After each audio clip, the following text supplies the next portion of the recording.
Fala comigo, moçada da primeira série do ensino médio.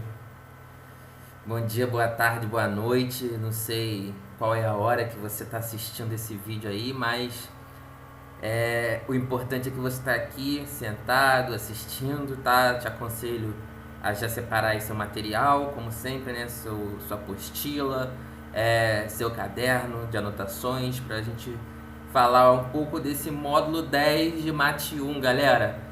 Olha só, matéria nova agora, tá?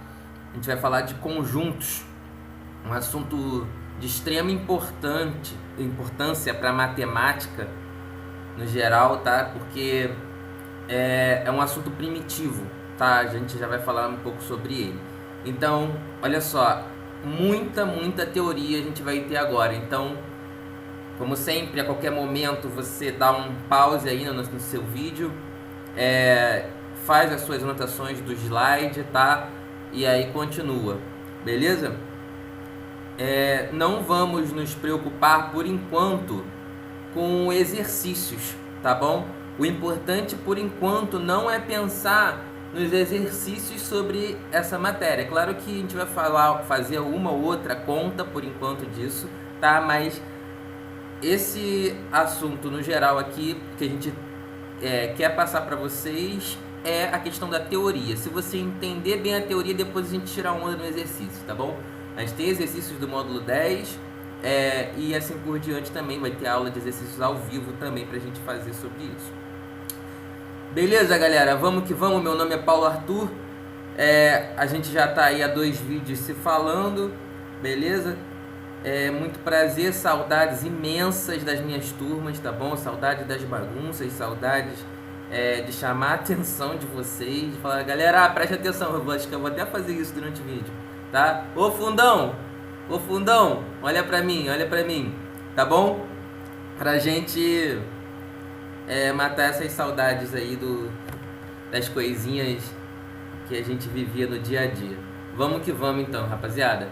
Vamos falar de conjuntos, assuntos do módulo 10 de Mate 1. Vamos que vamos. Então, olha só. Como eu falei, conjunto, né, é um assunto, é uma noção primitiva da matemática, que a gente não tem muito como definir, tá bom? Definir conjunto, pra gente definir conjunto, a gente precisa de assuntos que ainda vamos usar, tá bom? Então, para não usar conceitos que a gente ainda não aprendeu, então a gente fala que conjunto é uma noção primitiva, tá bom? É um assunto inicial, assim como, por exemplo, ponto, reto e plano, tá bom? Também é um assunto primitivo da matemática, a gente não precisa de definição necessariamente para assuntos assim, tá bom? Então faremos isso em razão de que, sendo a noção de conjunto uma noção básica, né, seria perda de tempo tentarmos defini-lo, pois a gente precisa, né, usar entes que a gente ainda não foram definidos. E se tentarmos definir tais entes, teremos que utilizar outros que ainda também não foram definidos, tá bom? Então, por isso, a gente basicamente não define conjuntos, mas a gente tem como ter uma noção inicial de que conjunto pode ser tratado como se fosse uma coleção, né? Uma coleção, né? Por exemplo, uma coleção de selos, né? Os selos têm algo em comum, né? Eles seguem uma certa regra de serem selos, tá bom? Então, nada mais do que conjunto é uma reunião de elementos, né, que seguem uma mesma regra, tá bom? Então, nada mais simples que adotar a noção de conjunto para ponto de partida sem procurarmos defini-lo. Beleza. Então vamos que vamos. Vamos falar de algumas coisas aqui importantes. Os exemplos a seguir ilustrarão melhor o que entendemos por conjunto. Então vamos dar alguns exemplos aqui de conjuntos. Então, por exemplo, o conjunto das vogais do nosso alfabeto, tá bom? Tem uma reunião ali de elementos que seguem a mesma regra. Qual é a regra? Ser vogais do nosso alfabeto. E quais são esses elementos? O A, o E, o I, o O e o U. Beleza? Por exemplo, o conjunto solução da equação 2x menos 6 igual a 0. Tá, eu tenho uma equação aqui do primeiro grau, beleza? o conjunto de soluções, o conjunto de solução da equação. Quantos elementos podem ser substituídos aqui no x para isso aqui ser uma equação verdadeira, né? Beleza. Um outro exemplo é o conjunto de países da América do Sul, tá? Então, a gente tem aí alguns países que fazem parte da América do Sul, a reunião desses países, né? Tem o conjunto de países da América do Sul. Tá? E o conjunto de múltiplos de 2, beleza? O conjunto de múltiplos de 2 é todo múltiplo de 2 faz parte do conjunto dos múltiplos de 2. Tranquilão, tranquilão, né? A gente vai falar bastante de teoria, tá bom? Você vai anotando aí o que você achar importante. Repara o seguinte, repara que aqui, o exemplo 1, a gente tem 5 elementos que compõem a resposta aqui do conjunto 1. O exemplo 2 aqui, a gente tem apenas uma resposta para ele, né? No conjunto 3 a gente tem algumas, né? Alguns países, né? que fazem parte da América do Sul. Mas no exemplo 4, aqui, quantos elementos são múltiplos de 2? São infinitos elementos, correto? Então a gente pode ter conjuntos finitos, que são o exemplo 1, 2 e 3, e conjuntos infinitos, tá bom? A gente pode ter infinitos elementos em um conjunto. Não tem problema isso não. Beleza, vamos falar de mais algumas coisas aqui importantes, né? A partir desses exemplos podemos entender que um conjunto fica perfeitamente determinado mediante uma propriedade, tá? Como a gente está falando, cada exemplo tem uma propriedade, uma regra que vale para todos esses elementos que estão presentes nesse conjunto. Tá? A gente vai usar a partir de agora a palavra pertence, tá? A gente vai ter um momento só para falar desse pertence, mas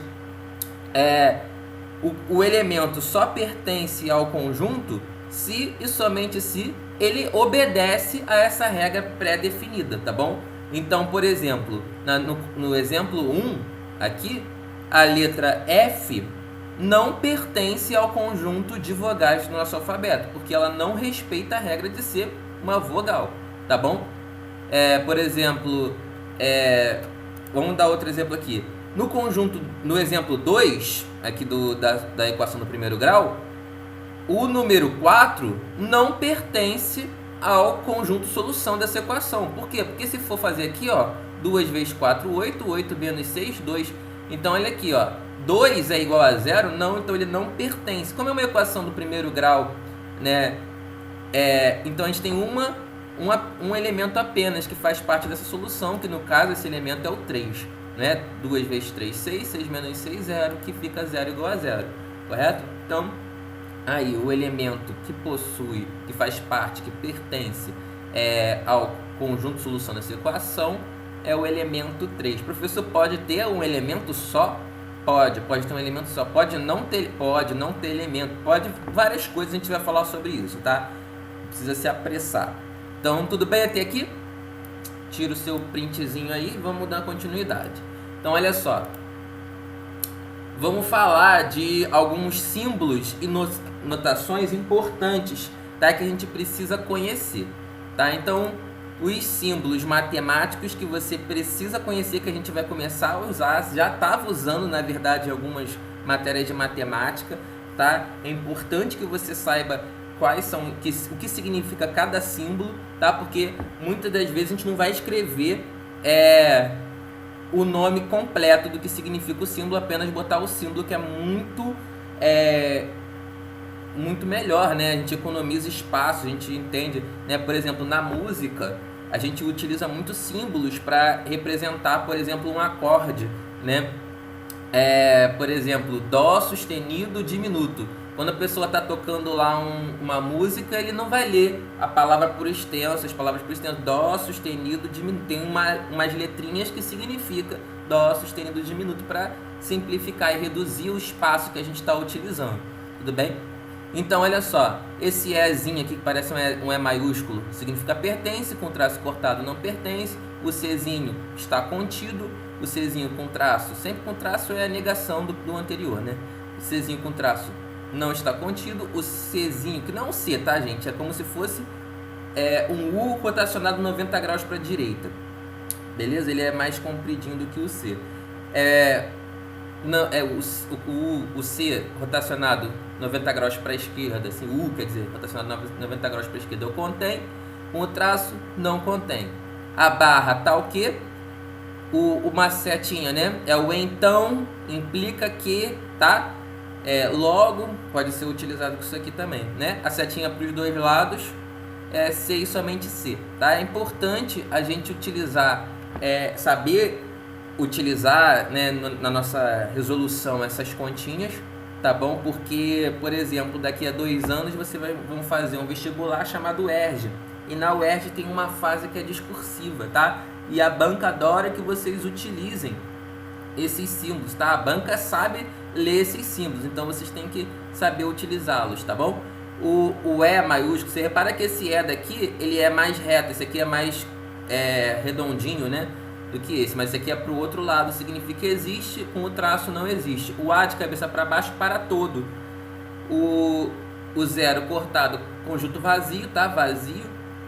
O N, conjuntos naturais. O Z, inteiros. Q, racionais. O Q com traço, né, é o não racional, ou então eu posso chamar de I também, que é o irracional, tá? Não racional e irracional, a gente pode chamar da mesma forma.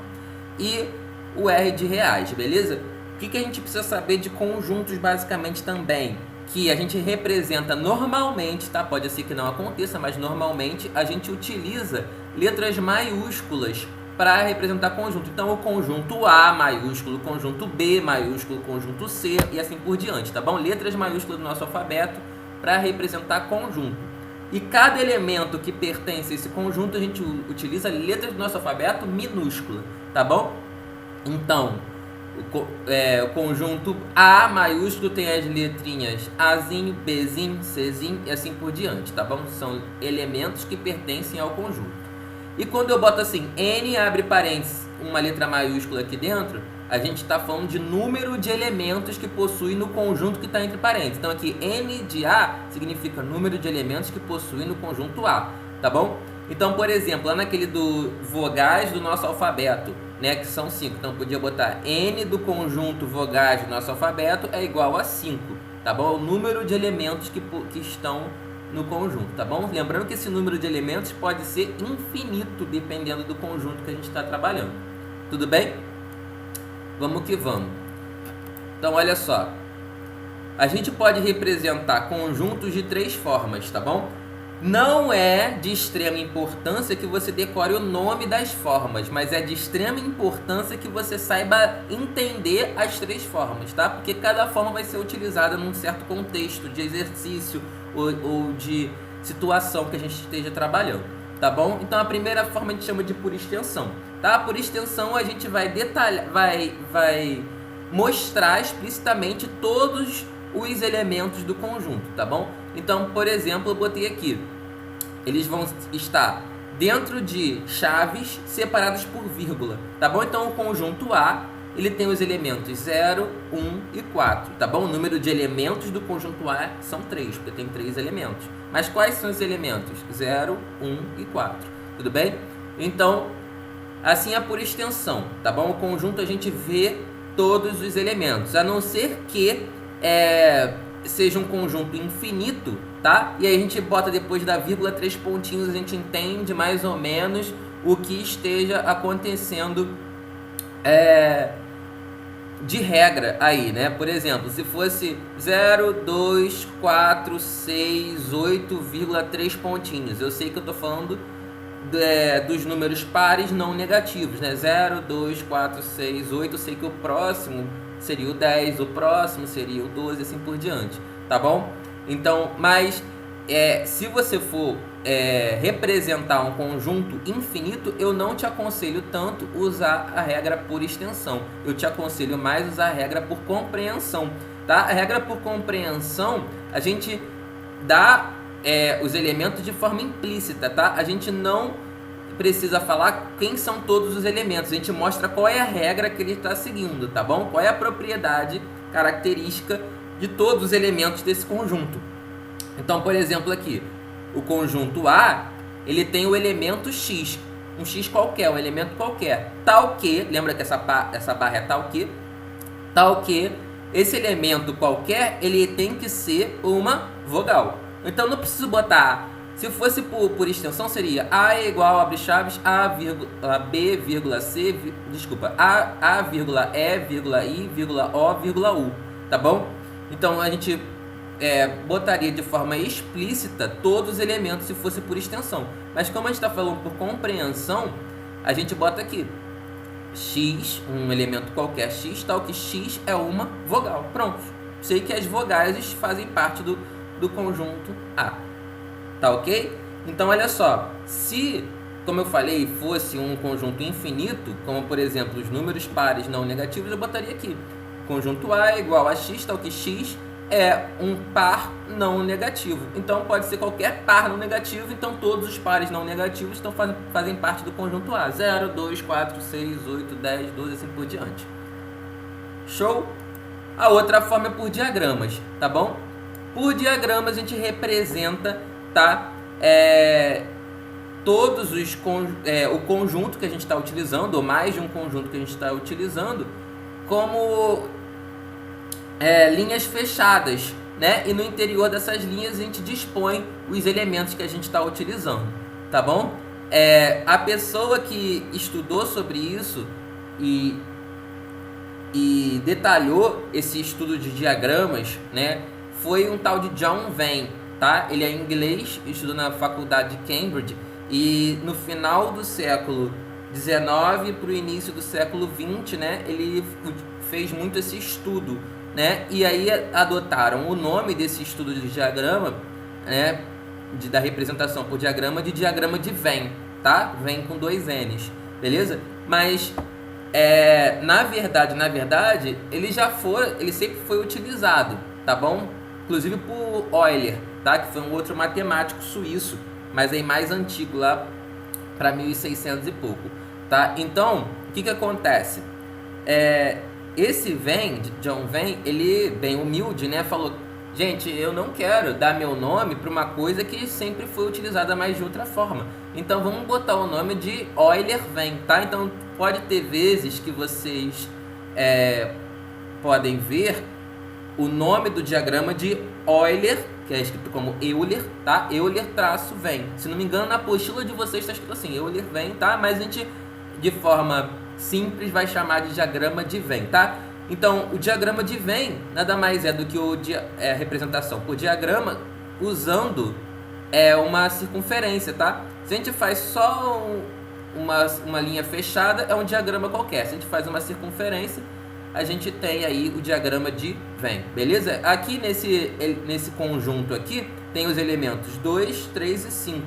Aqui nesse conjunto B aqui, tem um A aqui embaixo escondido, tá? Aqui no conjunto B tem os elementos 0, 1, 4 e 6. Tranquilo? Quando a gente faz a circunferência aqui, a gente trabalha com o diagrama de Venn. Ele é importante, professor, pra caramba, tá bom? A gente vai fazer a maioria dos exercícios, tá? Agora vamos falar um pouquinho só de exercícios. A maioria dos exercícios de conjuntos são relacionados a diagrama de Venn, tá bom? A gente vai na próxima aula, na aula ao vivo, fazer exercícios de diagrama de Venn, tá? E eles são exercícios que, assim, você lê o enunciado e tu fala, cara, tem que fazer diagrama de Venn, tá bom? É sempre assim. Em uma pesquisa, adotado, uma pesquisa, sempre que está fazendo um estudo estatístico nesse sentido, assim, a gente pode utilizar diagrama de Venn e tem um macetinho, tá? Que depois a gente vai falar sobre como resolver esse tipo de exercícios, tá bom? Mas o diagrama de Venn é muito, muito, muito, muito importante para esse assunto de conjuntos, tá bom? A gente tem que saber trabalhar com ele. E a gente vai usar na representação de conjuntos daqui para frente também. Eu vou botar alguns slides aqui que a gente vai ter diagramas de Venn para a gente entender alguns conceitos de conjunto. Então vamos que vamos. Então olha só, vamos fazer algumas observações daquilo que a gente está falando. A primeira é o seguinte: os elementos repetidos de um conjunto são contados uma única vez. Então, por exemplo, se tiver 2 elementos iguais, a gente não precisa contar os dois como se fossem 2 elementos diferentes. Não, eles são o mesmo elemento, então ele só conta uma vez. Então, olha só, assim sendo, não é aconselhável a repetição de elementos. Então, olha só, aqui ó, o conjunto A, aqui tem os elementos 1, 2 e 3, tá bom? Ah, mas um tá repetindo 2 vezes, o 2 tá repetindo... Sim, tá bom? Mas quando a gente vai contar o número de elementos, olha só, eu tenho um elemento aqui, mais um elemento aqui, mais um elemento aqui, tá bom? A gente não repete essa contagem. Mesma coisa que com o B, ó. O B, a gente tem um elemento 1, tem um elemento 2 e tem um elemento 3, tá bom? Então a gente tem aqui 3 elementos. O número de elementos de B também são 3. Ah, mas o 2 tem 3 aqui. Não tem importância, ele está se repetindo. Se você ver isso aqui, a gente conta uma vez só, tá? O C, 1, 2 e 3, nem está se repetindo, mas também tem 3 elementos, tudo bem? Acho que deu para entender isso daí, não deu? Se estivesse repetindo, a gente conta como uma vez só. Tá, a ordem que esses elementos vêm pra gente, tanto faz, tá? Eu sou virginiano, eu gosto das coisas organizadas, mas se não vier organizado, não tem importância, tá bom? Os conjuntos são iguais, independente se eles estão em ordem diferente. Eles são iguais se eles possuem os mesmos elementos. Então, olha só, o conjunto A de elementos 1, 2 e 3, ele é igual ao conjunto B de elementos 2, 3 e 1, tá? Independente da ordem, tá bom? A ordem aqui não importa pra gente, tá bom? Normalmente vai vir organizadinho, tá?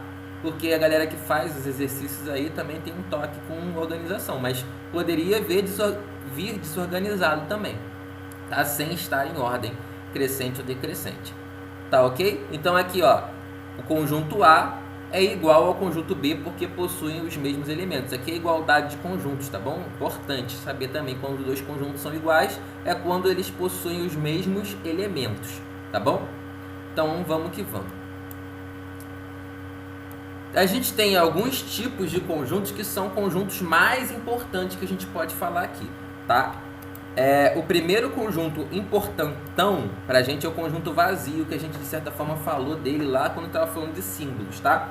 O conjunto vazio é o conjunto que não possui nenhum elemento nele, tá? Ah, professor, então quando não possui elementos, não existe conjunto. Existe sim, tá? O conjunto que não possui elementos, ele se chama conjunto vazio, tá? Ele só não possui elementos, mas ele existe, tá? Ele é representado ou por abre-chaves e fecha-chaves, tá? Sem elemento nenhum lá dentro, ou por esse zero cortado, tá? Essa bolinha cortada, tá ok? Então, um exemplo aqui, ó.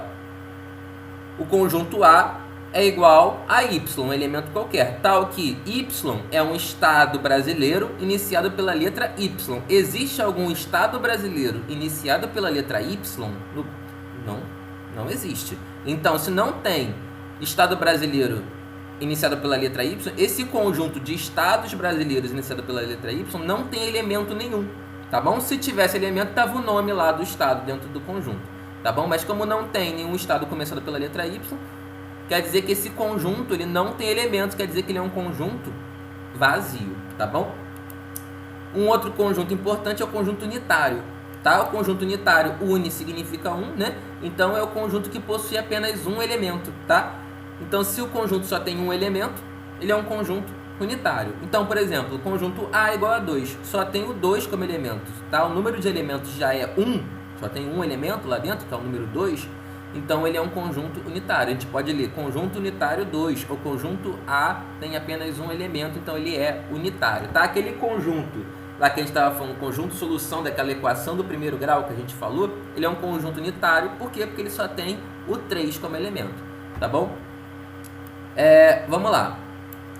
Conjunto universo. O conjunto universo, ele é o conjunto mais amplo do contexto ao qual todos os elementos de dados conjuntos pertencem. Então, por exemplo, a gente sempre precisa de um contexto para saber qual é o nosso conjunto universo, tá? Dependendo disso, o conjunto universo pode variar, tá? Então, por exemplo, aqui, ó, o conjunto das vogais, tá? Tem como conjunto universo o conjunto de letras do nosso alfabeto, tá bom? Eu dei como contexto letras do nosso alfabeto, então esse é o nosso universo, tá? As vogais é um conjunto que está lá dentro, tá? Que a gente já vai denominar esse conjunto que está lá dentro, tá? E então esse conjunto que abrange todos nesse contexto a gente chama de conjunto universo, tá? Beleza? Por exemplo, assim, ó, vamos imaginar o seguinte, digamos que o contexto seja estojo, tá? O estojo, ele tem lá dentro vários materiais escolares, tá? Então se eu estiver falando assim, ó, o conjunto de canetas tem como conjunto universo, o conjunto estojo, tá bom? Agora, se eu estiver abrangendo mais, o conjunto universo pode ser maior. Por exemplo, o conjunto de canetas tem como conjunto universo o conjunto mochila, tá bom? Abrangeu mais. Ou então podia falar, o conjunto de canetas tem como conjunto universo o conjunto materiais escolares. Enfim, a gente pode abranger mais isso daí, entendeu? Depende do contexto que a gente vai dar. O conjunto universo é o maior, o mais amplo, que a gente abrange todos os conjuntos que a gente está falando em determinado contexto, tudo bem? Então vamos que vamos.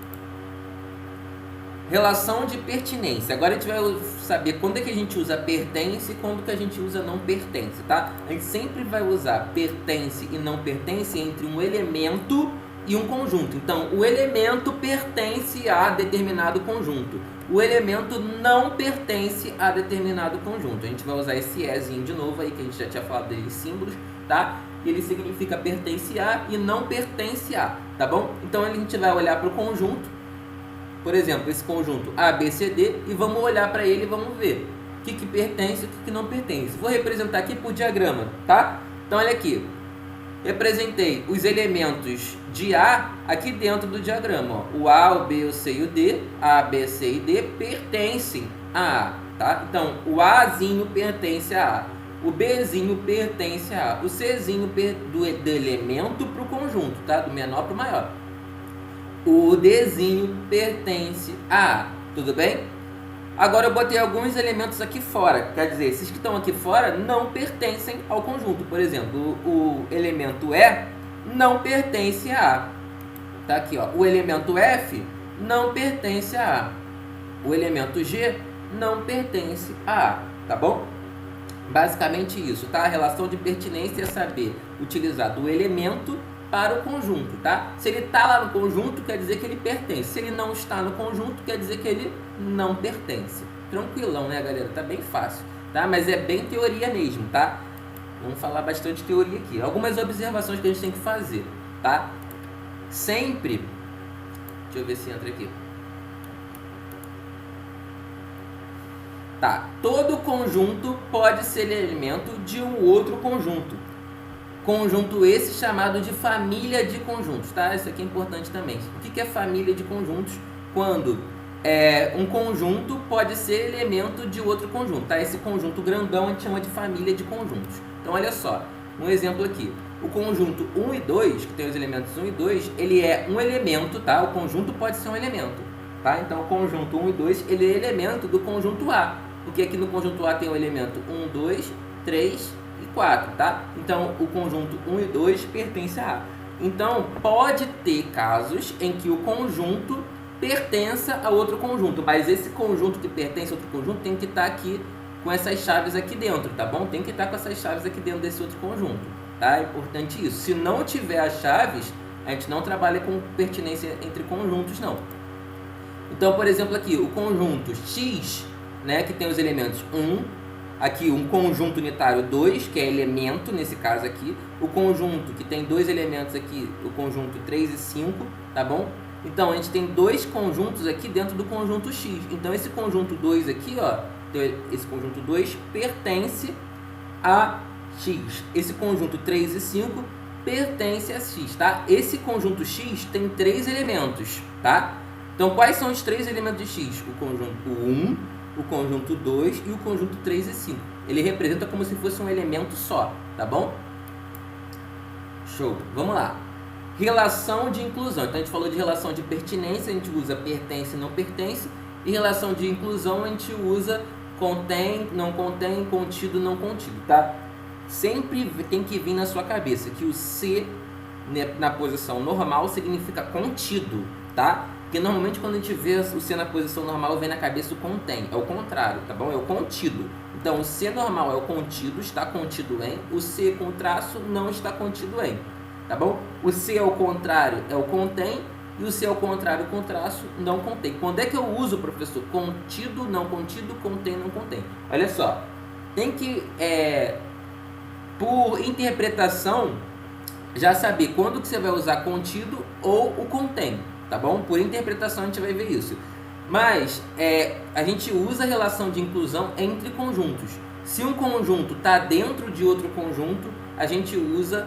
se a gente está falando de relação entre conjuntos, a gente usa contém ou contido, tá bom? Se está falando de elemento para conjunto, a gente usa pertence e não pertence, tá?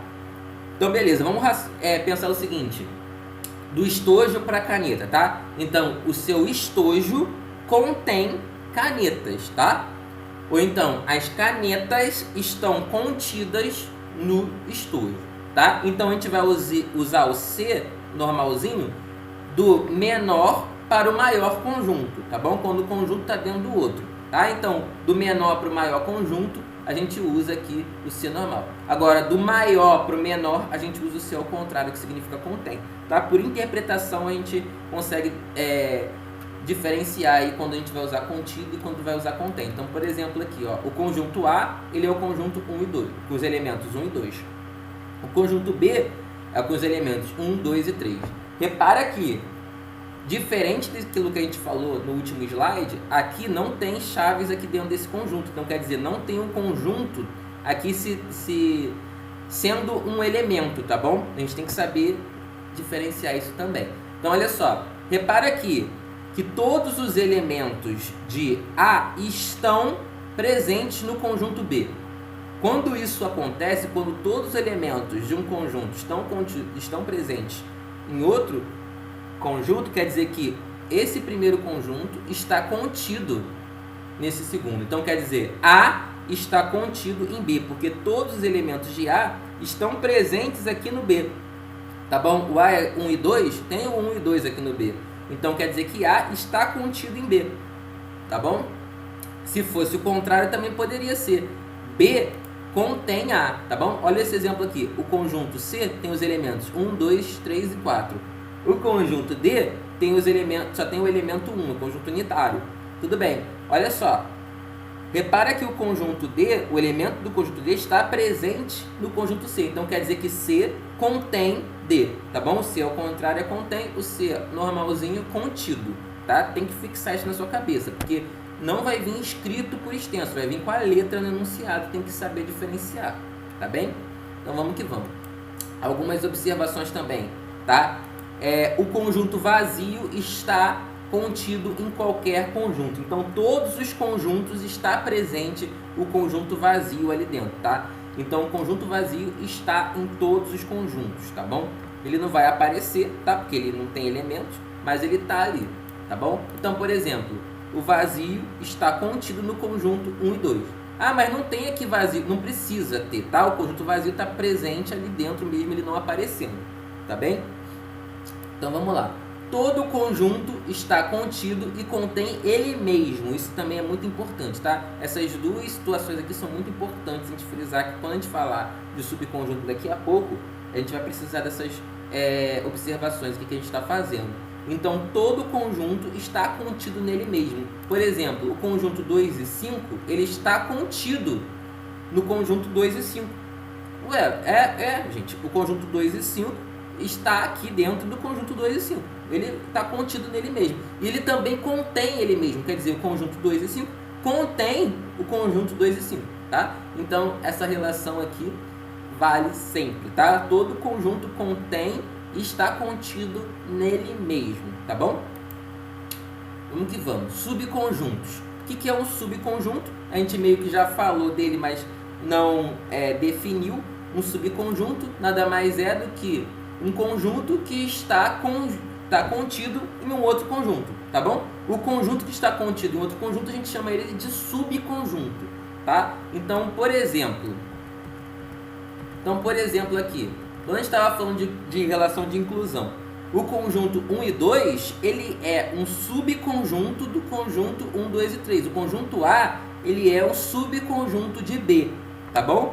Como a gente estava falando aqui, o conjunto vazio, ele é um subconjunto de qualquer conjunto, porque ele é um conjunto presente em outros conjuntos, tá bom? Em todos os outros conjuntos.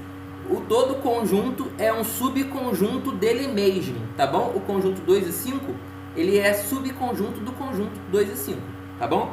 Então, se um conjunto está contido em outro conjunto, ele é subconjunto desse outro conjunto, tá bom? A gente pode falar, ele está contido em outro conjunto, ou a gente pode falar, ele é subconjunto desse outro conjunto, dá no mesmo, tá? Então, olha só, como o conjunto vazio está contido em qualquer conjunto, ele é subconjunto de qualquer conjunto. Então, o conjunto vazio, como a gente acabou de falar, ele é subconjunto de todos os conjuntos, tá bom? Inclusive dele mesmo, tá? O conjunto vazio só tem um subconjunto, que é o conjunto vazio, ele mesmo. Beleza, então vamos que vamos. Olha só, que é importante pra caramba é a gente saber quantos subconjuntos tem um conjunto, tá bom? Então a gente vai olhar para o conjunto e vai pensar quantos subconjuntos ele pode ter. Tem uma regrinha, tá, que a gente vai ver, tá, que significa o número de subconjuntos é igual a 2 elevado a n, sendo que n, esse n que está no expoente do 2, ele é o número de elementos que esse conjunto tem. Professor, não entendi direito. Vamos ver um exemplo para a gente visualizar direitinho. Olha só, eu tenho o conjunto aqui, conjunto A, que tem os elementos 1, 2 e 3, tá bom? Temos 3 elementos. Então, quer dizer que número de elementos de A é igual a 3. Quer dizer que n é igual a 3. O número que vai estar elevado aqui no 2 vai ser o 3, tá bom? Então, quer dizer que 2 elevado ao cubo, 2 elevado a 3, porque é 3, que tem 3 elementos, tá? 2 elevado a 3 igual a 8. Quer dizer que quantos subconjuntos tem o conjunto A? 8 subconjuntos, tá? Quando tem poucos elementos, a gente consegue, de maneira fácil, determinar quais são esses subconjuntos. Mas quando tem muitos, né? Imagina que a gente tenha 4 elementos. 2 elevado à quarta, 16. A gente teria que fazer 16 subconjuntos. 2 elevado à quinta, se tiver 5 elementos, né? 32, a gente teria que ter 32 subconjuntos. A gente determinar isso aqui quando tem muitos elementos é difícil, tá? A gente basta utilizar a fórmula. Se a gente quiser determinar separando os subconjuntos, vai ficar pior, tá? Muito trabalhoso, a gente vai ocupar muito espaço, tá bom? Então, a melhor forma é utilizar a formulinha 2 elevado a n, tá bom? Então, olha só, vamos que vamos. Quais são esses subconjuntos aí, tá? 2 elevado a n é igual a 2 ao cubo, porque são 3 elementos, que são 8 subconjuntos. Quais são esses 8 subconjuntos que a gente tem nesse 1, 2 e 3? Então, primeiro vamos determinar os conjuntos unitários, tá? Não, primeiro o conjunto vazio, tá? O conjunto vazio, ele é subconjunto de todos os conjuntos, então ele está presente aqui, tá? Então, posso determinar o conjunto vazio como abre chaves ou fecha chaves, ou então como essa bolinha com traço cortado, tá bom? Então, o conjunto vazio, ele é um subconjunto. O conjunto unitário, que só tem o elemento 1, é um subconjunto daqui. O conjunto unitário, que só tem o elemento 2, ele é subconjunto daqui. O conjunto unitário, que só tem o elemento 3, é subconjunto daqui. Quando tem só o 1 e o 2, ele é subconjunto. Quando só tem o 1 e o 3 está presente aqui dentro, ele é subconjunto. Quando tem só os elementos 2 e 3, ele é subconjunto, porque ele está presente aqui. E quando tem o 1, 2 e 3, é aquela última informação que a gente deu, que todo conjunto, ele é subconjunto dele mesmo, tá? Ele está contido nele mesmo. Então, ele mesmo também é subconjunto. Se a gente contar 1, 2, 3, 4, 5, 6, 7, 8 subconjuntos, tá? Do conjunto A, tá? É importante, gente, porque normalmente tem questões que pedem isso, tá? Ou então, por exemplo, pode ter questões que falam assim, um conjunto com, sei lá, 1024 subconjuntos. Quantos elementos ele tem? Quantos elementos tem um conjunto que tem 1024 subconjuntos?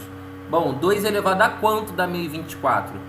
2 elevado a décima dá 1024. 2 elevado a 10 dá 1024. Então, são 10 elementos, tá? Se tem 10 elementos, tem 1024 subconjuntos. Olha como que fica grande isso daí, tá bom? Então, vamos que vamos. Tudo bem?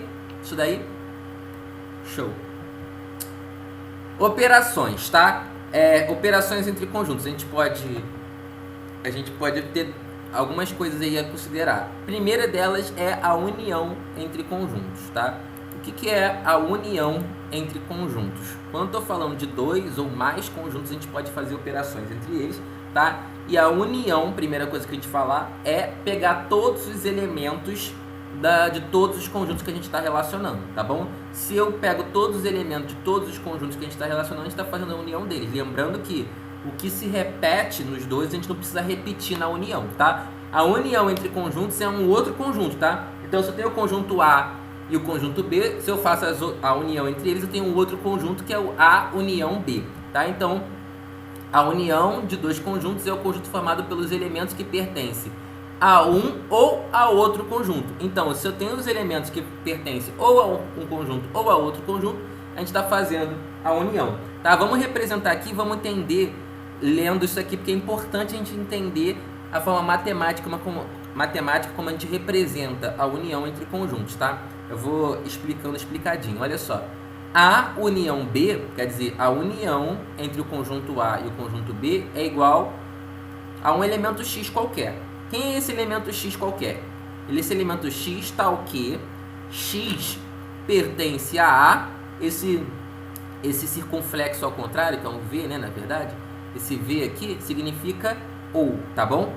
Então, X pertence ao conjunto A ou X pertence ao conjunto B. Vamos olhar aqui no diagrama de Venn. Olha só. A união entre o conjunto A e o conjunto B é eu pegar os elementos que pertencem só a A, pertencem a A e a B e que pertencem só a B, tá? Então, ou ele pertence a A ou ele pertence a B, tá bom? Aqui no meio, ou ele pertence a A ou ele pertence a B também, tá bom? Então, dá para reparar que ele está pintadinho tudo aqui? Se está pintadinho tudo aqui, no diagrama de Venn a união entre os dois conjuntos é pintar todo mundo aqui, tá? Ou ele vai pertencer só a A, ou ele vai pertencer a A e a B, ou ele vai pertencer só a B, tá bom? Olha um exemplo. O conjunto A tem os elementos 1, 2 e 3. O conjunto B tem os elementos 2, 3, 4 e 5. Repara o seguinte, que o 2 e o 3 se repetem nos dois conjuntos, né? Então ele ficaria aqui, ó, no meio desses dois conjuntos, tá bom? Então aqui no conjunto A eu botaria os elementos 1, só o elemento 1 que pertence só ao conjunto A. Aqui no meio o 2 e o 3. E aqui só no B o 4 e o 5. Como eu faço a união, eu pego todos os do A e pego todos os do B. Se repete, não preciso repetir aqui no conjunto união. Tá bom? Então o conjunto A união B é o conjunto 1, 2, 3, 4 e 5, tá? Peguei todo mundo dos dois sem se repetir quem está se repetindo. Show? Vamos para algumas propriedades da união, tá? Vê se você consegue dar uma viajada aqui comigo e entender o que eu quero falar, tá? É importante nessas propriedades de todas as operações entre conjuntos que a gente dê uma viajada nisso. Olha só. Eu tenho qualquer conjunto A, B e C, tá bom? Então, a união de um conjunto com ele mesmo, união do conjunto A com a união com A, dá ele mesmo, tá? Eu pego ele e vou juntar com ele mesmo, tá? Então vai dar ele mesmo, beleza? Eu sei que é meio óbvio algumas coisas para algumas pessoas, mas é importante a gente botar essas propriedades, porque elas são importantes para a gente em certas situações. Então, olha só. Se eu estou juntando o A com um conjunto que não tem elemento nenhum, tá? Então, vai dar o próprio conjunto A, tá bom? O A mais nada dá o próprio A, tá? Beleza. Então, se eu pego o A união com B, é a mesma coisa do que eu pegar o B união com A, tá? Tanto faz, nesse caso, aí a gente fazer A união B ou B união A dá a mesma coisa, tá bom? Naquela situação anterior, se você quiser voltar lá e tentar fazer B união A, você vai ver que vai dar no mesmo. Tanto faz também eu fazer essa ordem aí. Se eu estou fazendo a união entre três conjuntos, tanto faz a ordem. Se primeiro eu faço A união B e depois eu uno com um outro conjunto C, ou se eu faço primeiro B união C e depois eu uno com o conjunto A, tá bom? Tanto faz essa ordem aí também. Beleza. Uma coisa importante é, se A está contido em B, quer dizer, se A é um subconjunto de B, tá? A está lá dentro de B. Todos os elementos de A pertencem a B. Então, se eu faço a união de A com B, dá o próprio B. Por quê? Porque todos os elementos de A estão presentes no conjunto B, tá bom? Eu não preciso repetir, porque o conjunto A está lá dentro do conjunto B. Show? Deu para dar uma viajada, deu para entender o que eu falei? A coisa volta, tá bom? Lê de novo, interpreta, raciocina que vai dar bom. Vamos lá, para a segunda operação entre conjuntos que a gente chama de interseção, tá? Quando a gente falar de interseção, tem que vir na sua cabeça o seguinte: o que tem em comum, tá? A interseção entre duas coisas é o que tem em comum entre essas duas coisas, tá bom? Então a interseção de dois conjuntos é o conjunto formado pelos elementos que pertencem a ambos os conjuntos, tá bom? Então a interseção entre dois conjuntos são os elementos que pertencem aos 2 conjuntos, aos 3 conjuntos, aos 4 conjuntos, independente de quantos conjuntos for, o que tem em comum é a interseção, tá bom? A gente representa a interseção com esse U ao contrário, digamos assim, tá bom? Então, A interseção B é um outro conjunto, tá bom? A gente forma, essas operações formam outros conjuntos. Então, o conjunto A interseção B é quem? É um elemento X qualquer. Quem é esse elemento X? Esse elemento X tem que pertencer a A, e esse V ao contrário, esse circunflexo aqui, significa E, tá bom? Então, X pertence a A e X pertence a B. Então, tem que pertencer aos 2 conjuntos ao mesmo tempo, tá bom? Então, olha aqui. Quando eu falo de interseção, eu só quero o que tem em comum entre A e B, tá bom? Entre os 2 conjuntos, ou entre os 3, tanto faz. Tá? Então, quando eu estou falando entre o conjunto A e o conjunto B, a interseção é essa parte central aqui, o que tem em comum entre os 2. Tá? Vamos dar alguns exemplos aqui. Então, primeiro exemplo, tem o conjunto A, 1, 2 e 3, e o conjunto B, 2, 3, 4, 5. Repara aqui, mesmo exemplo de antes, né? Repara aqui, o 2 e o 3 se repetem nos 2 conjuntos, seria o que está aí aqui no meio, né? Então, o conjunto A interseção B, ele é formado pelos elementos 2 e 3, que são o que tem em comum entre esses 2 conjuntos. Beleza? Algumas propriedades de interseção, assim como a gente falou de união, tá? A primeira, a gente vai considerar conjuntos qualquer, tá? A, B e C. A primeira é que a interseção de um conjunto com ele mesmo, tá? Eu tenho um conjunto, vou ver o que tem em comum com ele mesmo. Então, vai dar ele mesmo, tá bom? O que tem em comum de um conjunto com ele mesmo é ele mesmo, tá bom? A interseção entre o conjunto qualquer com um conjunto vazio, que não tem elemento nenhum, então não tem interseção nenhuma, tá bom? O conjunto vazio não tem elemento nenhum, então não tem nenhum elemento. Na verdade, o elemento que tem em comum entre um conjunto qualquer e o conjunto vazio é o próprio vazio, né? Porque o vazio está presente ali no conjunto qualquer, tá bom? A interseção também, tanto faz a ordem. A interseção B é a mesma coisa do que B interseção A. Show? E tanto faz essa ordem aí também pra gente, se eu faço primeiro A interseção B, depois eu faço a interseção com outro conjunto C, ou se eu faço primeiro B interseção C e depois eu faço a interseção com o conjunto A. Tá? A resposta vai dar a mesma coisa. Deu para entender o que é interseção? O que tem em comum entre 2 conjuntos. Vai vir isso na sua cabeça. Show! Olha só, o que é importante de frisar de interseção também? A gente consegue definir com interseção uma coisa chamada de conjuntos disjuntos. Quer dizer, 2 conjuntos que não têm interseção são chamados de conjuntos disjuntos. Tá bom? Os conjuntos disjuntos são os conjuntos em que a interseção é o conjunto vazio. Show? Então, quando o conjunto vazio é a interseção entre 2 conjuntos, eles são chamados de disjuntos, tá? Então, por exemplo, o conjunto A tem os elementos 1 e 2. O conjunto B tem os elementos 3 e 4. Não tem nada em comum entre um conjunto e outro. Então, eles são conjuntos disjuntos. A interseção é vazio. Tudo bem? Show. Vamos para mais uma operação entre conjuntos, que é chamada de diferença entre conjuntos. Tá? Um conjunto menos outro conjunto. Como é que a gente faz isso? Tá? A diferença entre o conjunto, entre 2 conjuntos é o que só pertence ao primeiro conjunto que a gente está falando e não pertence ao segundo conjunto que a gente está falando, tá? É importante frisar que a ordem importa, tá? Por exemplo, A menos B é diferente de B menos A, tá? Então, olha só, a diferença de 2 conjuntos é o conjunto formado pelos elementos que pertencem ao primeiro e não pertencem ao segundo. Tá? A gente quer os elementos que só pertencem ao primeiro conjunto e não pertencem ao segundo. Então, olha só. O conjunto A menos B é igual a um elemento X qualquer. Quem é esse elemento X qualquer? Esse elemento X tem que pertencer ao conjunto A e esse coisinha aqui, ó, significa I. Então, tem que pertencer ao conjunto A e não pode pertencer de jeito nenhum ao conjunto B. Tá? Então, se a gente fosse tratar aqui, ó, essa parte de cá seria o A menos B, só pertence a A. E essa parte de cá é o B menos A, tá? Então tem diferença. A menos B é uma coisa, B menos A é outra, tá? São conjuntos diferentes. Beleza? Olha os exemplos aqui, ó. O conjunto A, 1, 2 e 3, o conjunto B, 2, 3, 4 e 5. O A menos B é o que pertence só a A. Repara que o 2 e o 3 está presente no B. Então, o que pertence só a A, gente vai ler sempre assim, ó. Tem no A, mas não tem no B, tá bom? A gente vai ler isso daqui para a gente raciocinar dessa forma. Tem no A, mas não tem no B. O que tem no A, mas não tem no B? O 1, tá? Então, o 1 é o conjunto A menos B. Tá, e quem seria o B menos A? Tem no B, mas não tem no A. Quem que tem no B, mas não tem no A? O 4 e o 5, tá? O 4 e o 5 tem no B e não tem no A. Então, o B menos A é o 4 e o 5. Tranquilo, né? Show. Vamos que vamos. Olha só, algumas propriedades também de diferença entre conjuntos. Vamos considerar conjuntos qualquer, A, B e C. A gente sabe que um conjunto menos ele mesmo, o que, que tem no A, mas não tem no A? Nada. Se tem no A, tem no A. Né? Então, o que tem no A e não tem no A é o vazio, tá bom? Então, nada. Beleza.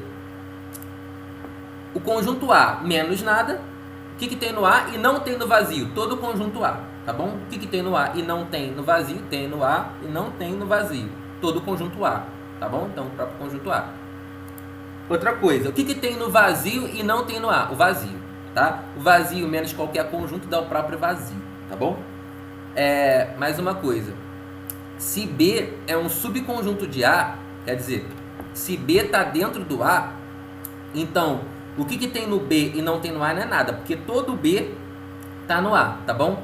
Se a gente tem um conjunto e dentro dele tem um outro conjunto, esse conjunto de dentro tem tudo em comum com o conjunto de fora. Então, por exemplo, tem o conjunto A e dentro desse conjunto A tem o conjunto B. Então, B menos A é vazio, porque todo B tem no A, tá bom? Então, se todos os elementos de B estiverem no A, quer dizer que esse B menos A é vazio, tá bom? Definindo é o seguinte, um subconjunto menos o conjunto dele sempre vai dar vazio, tá bom? A diferente de B, se A é diferente de B, A menos B diferente de B menos A. Foi o que eu falei antes, tá? Se A e B são conjuntos diferentes, tá? Então tem diferença fazer A menos B e tem diferença fazer B menos A. Dá conjunto diferente, tá? Só vai dar igual se eles forem conjuntos iguais, tá? Aí acontecer isso aqui. As duas respostas seriam vazios, tá? Se A e B forem iguais, seria A menos B vazio, B menos A vazio, porque eles são iguais, tá bom? Todos os elementos de um são elementos do outro. Então, só vai ser diferente se eles forem conjuntos diferentes, tá bom? Show. Mais uma operação que a gente tem é o complementar, tá? O complementar é quanto que falta para completar, tá? Aqui a gente está falando de conjuntos, de subconjuntos, um conjunto contido em outro, tá bom? Então, olha só, a gente usa complementar se um conjunto A está contido em um outro conjunto B, tá bom? Se forem conjuntos que não forem subconjuntos um do outro, que não tem como usar complementar, tá? A gente só usa complementar para um conjunto que está contido, tá lá dentro de outro conjunto, tá? Chamamos de complementar de A em B o conjunto B menos A, tá? Então, o conjunto complementar, a gente utiliza a diferença entre conjuntos para subconjuntos, tá? Então, o conjunto, isto é, o conjunto de elementos de B que não pertencem a A. Como assim? Olha só, o complementar de A em B, a gente lê assim, tá? Complementar de A em B. Significa B menos A, tá? É o que falta de A para completar para virar o conjunto B. Então, é o seguinte, olha só. Tem o conjunto B grandão e o conjunto A, que é subconjunto do conjunto B, tá? Ele está contido no conjunto B. O conjunto A, ele está contido no conjunto B. O conjunto B contém o conjunto A. O conjunto A é subconjunto do conjunto B. Olha como eu falei a mesma coisa de várias formas diferentes, tá? Então, o complementar de A em B significa quanto que falta para completar o A para esse A virar B. Falta toda essa parte aqui de fora, né? Parece uma coroa circular. Depois você pesquisa isso daí.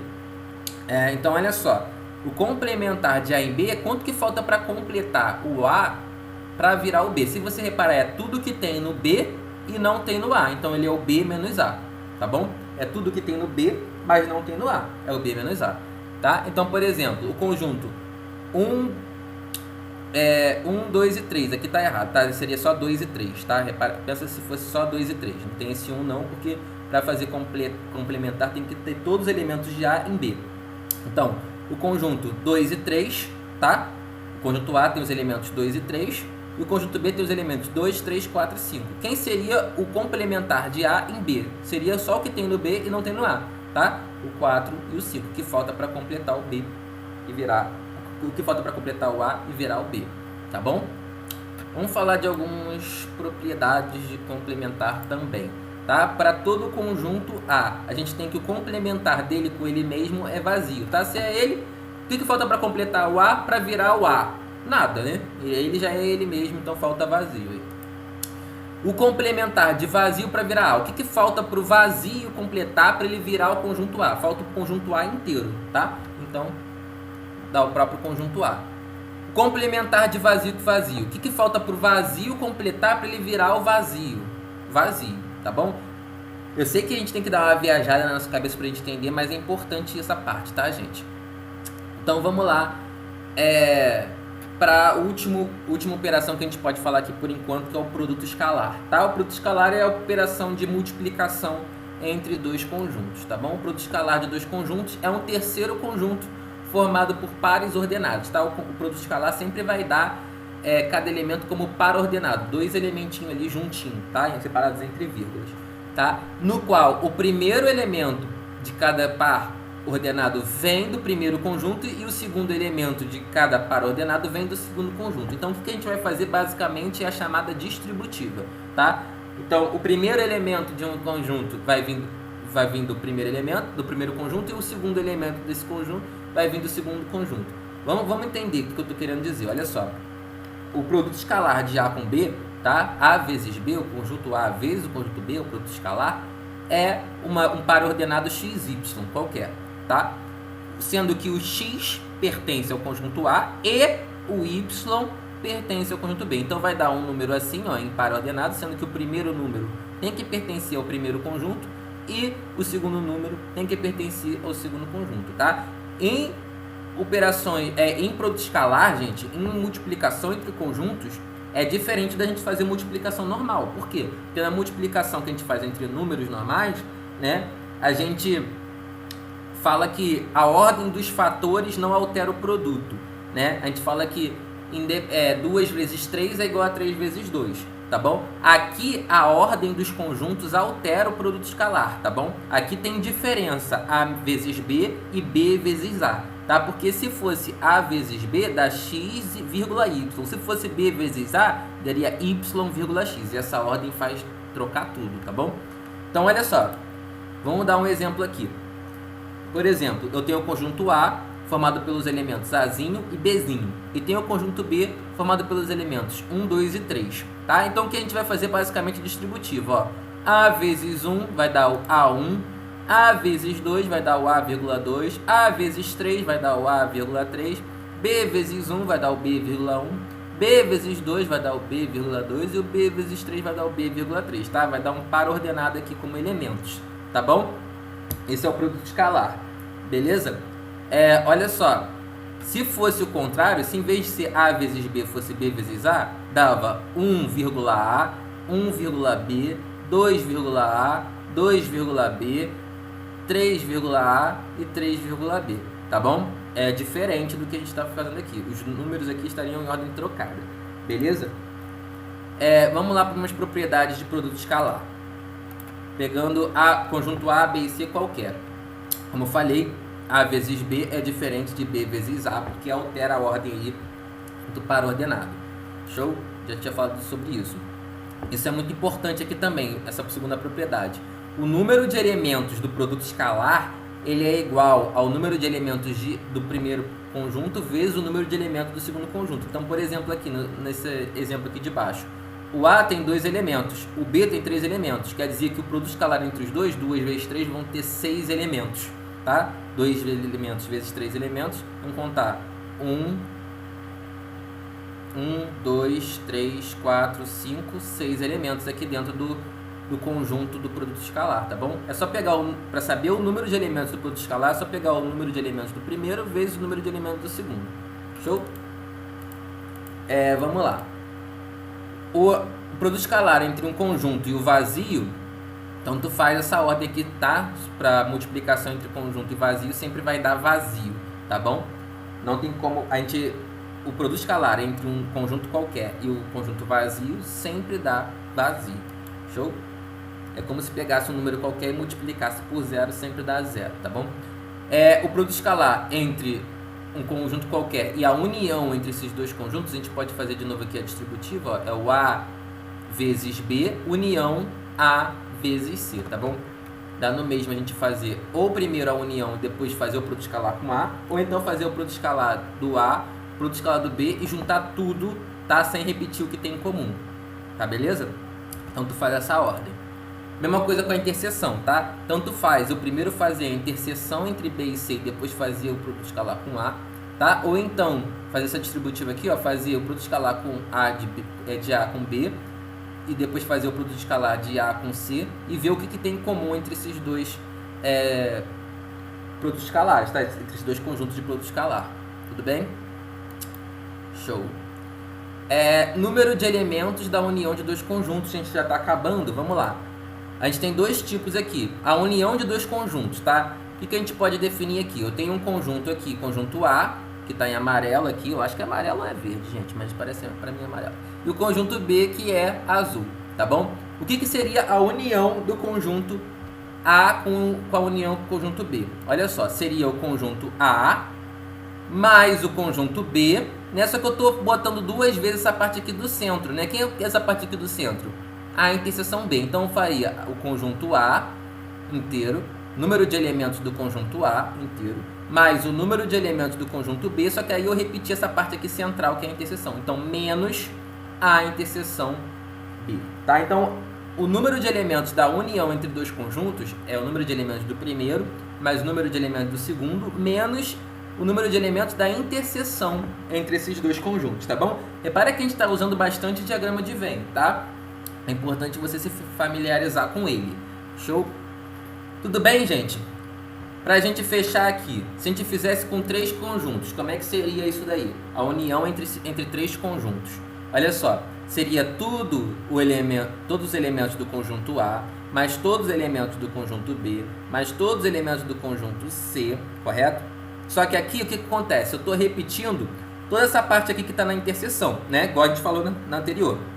Então a gente vai tirar essas interseções. Então eu vou tirar a interseção de A com B, vou tirar a interseção de A com C, vou tirar de B com C e vou tirar a interseção de A com C. Só que quando eu tiro a interseção, eu estou tirando esse cara central aqui. Então eu tenho que adicionar a interseção B e a interseção C. Então quem seria o número de elementos da união de três conjuntos?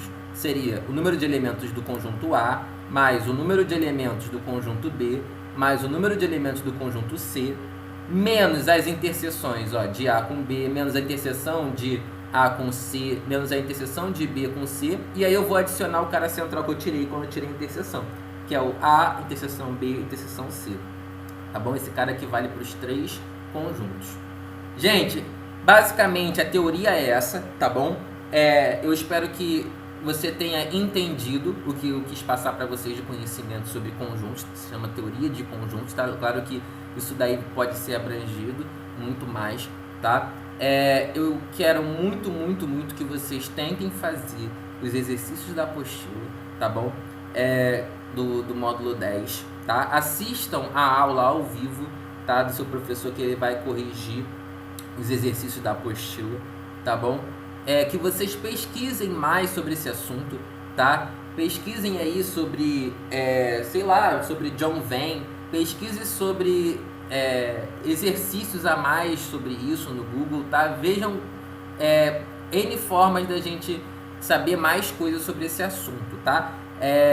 A gente tá se preocupando com vocês, que vocês estejam em casa, tá bom? Que vocês estejam estudando, que vocês estejam aí focados, determinados, tá? Que a gente não parou aqui, então a gente não quer que vocês parem aí também, tá bom? Estamos morrendo de saudades, tá? A gente espera mesmo que isso daí passe logo, que a gente se encontre novamente, tá bom? Beijos e abraços virtuais, tá bom? Fiquem com Deus. Tchau, tchau.